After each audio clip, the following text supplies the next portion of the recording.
सभी को बहुत बहुत भाव भरा नमन वंदन।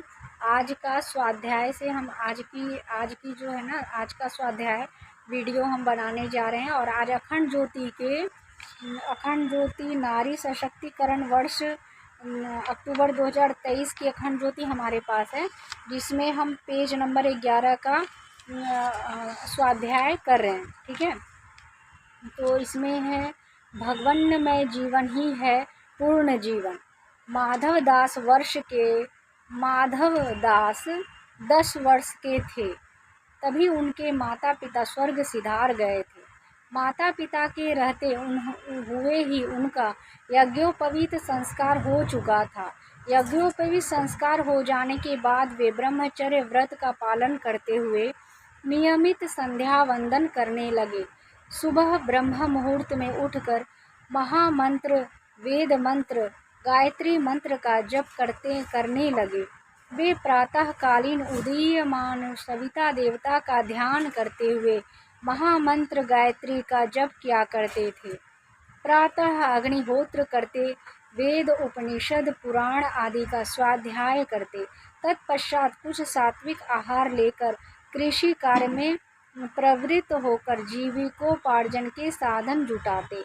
कृषि कार्य से निवृत्त होकर वे सायंकाल घर आते, पुनः स्नान करते और महामंत्र गायत्री का जप करने के पश्चात कुछ हल्का सात्विक आहार लेकर शयन को चले जाते। शयन करते हुए भी वे मानसिक रूप से गायत्री मंत्र का अर्थ चिंतन करते हुए सविता देव को प्रणाम करते हुए योग निद्रा में चले जाते। माधव दास अब 24 वर्ष के हो चुके थे। वे तीर्थ यात्रा को वृंदावन धाम गए हुए थे। वहां उनकी मुलाकात एक सिद्ध संत से हो गई। वे सिद्ध संत माधव दास को अपने आश्रम ले गए। भगवान के प्रति उनके अनुराग को देखते हुए सिद्ध संत ने उन्हें गायत्री की उच्चतर साधनाओं के लिए प्रेरित किया।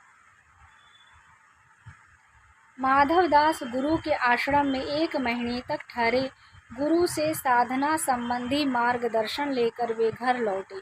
गुरु के आदेशानुसार उन्होंने शादी कर गृहस्थ धर्म का पालन करते हुए सपत्नीक भगवत भक्ति करते हुए आसपास के गांवों में भी गायत्री मंत्र का प्रचार किया।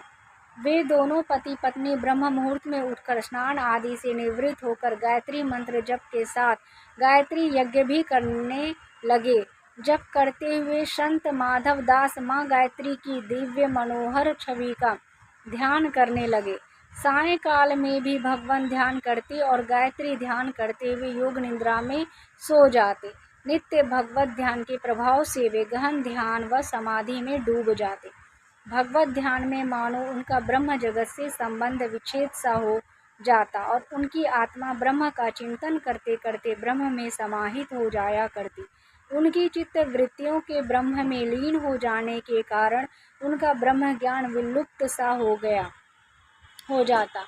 उस अवस्था में उन्हें ऐसा महसूस होता कि माँ गायत्री प्रकाश रूप में उनकी हृदय गुफा में प्रकट हो चुकी है एवं उस समय उन्हें हृदय में अलौकिक आनंद की अनुभूति होती। हर पल उसी ब्रह्म भाव दशा में रहते हुए ही वे अपने सांसारिक कर्तव्य कर्म का निर्वाह करते। एक पल के लिए भी वे ब्रह्म चिंतन से विमुख नहीं होते। रात्रि में सोते हुए भी वे ब्रह्म चिंतन करते हुए योग निद्रा में चले जाते। निद्रा में उन्हें अक्सर दिव्य स्वप्न आते और नित्य भगवान के दर्शन होते। एक बार जब स्वप्न में माँ गायत्री उनके समक्ष प्रकट हुई तो माधव दास गदगद हो गए। माँ गायत्री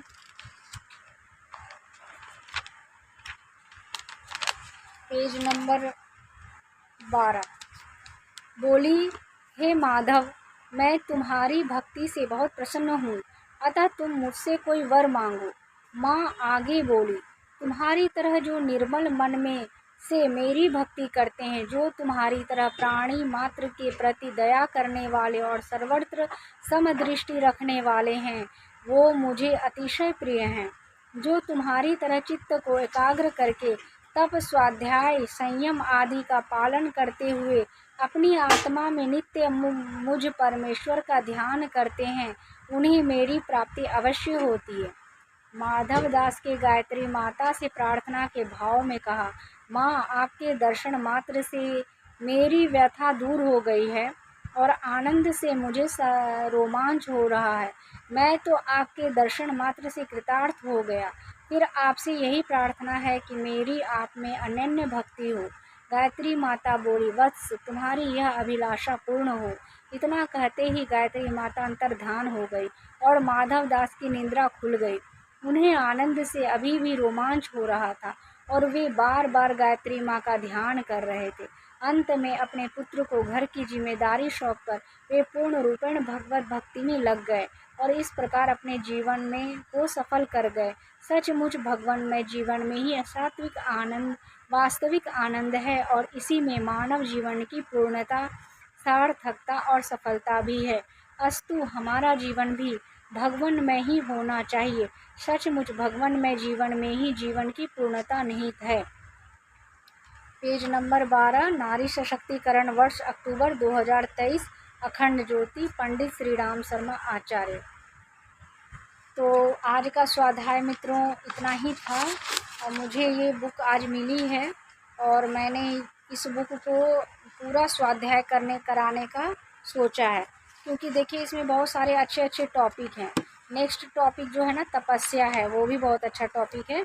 ये टॉपिक को हम कल लेंगे और अब से डेली एक वीडियो स्वाध्याय का, एक स्वावलंबन का आएगा ही आएगा। आप सबका के लिए को हृदय की गहराई से बहुत बहुत धन्यवाद, आभार।